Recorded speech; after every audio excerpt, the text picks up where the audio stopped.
The dark sky was just beginning to break into patches of grey when Go-Slow stopped in front of a bungalow on King George V Road in the heart of Lagos Island. Knockout of his scooter, and the criminals shook hands, agreeing to meet at Tarzan Jetty later that night. Knockout held his share of the spoils in a nylon bag that also contained in wraps of paper and cellophane the heart of the girl he had butchered. He watched his partner turn round on the winding machine before leaving the way they had come, and then he turned to his house.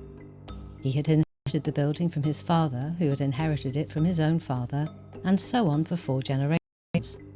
He had once shared it with 2 others, who had since secured the necessary forged papers to full immigration in Nigeria and in Germany.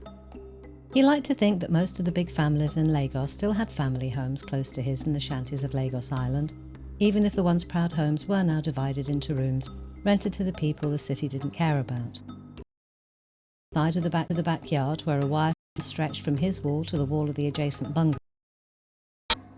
He undid the latch lock on the tiny gate and stepped into his back garden. Gaddafi!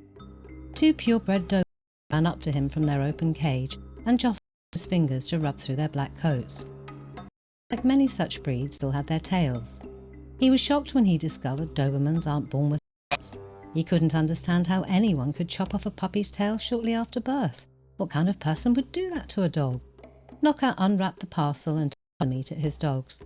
He'd been excited since the thought first occurred to him to feed his dogs a human heart.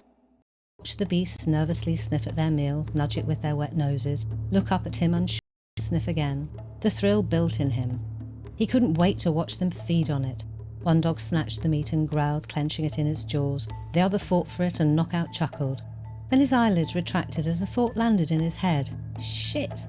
Why didn't he think of that before? He had to get the meat from the dogs. He dived into the tussle and quickly learned that dogs in the end would always be dogs.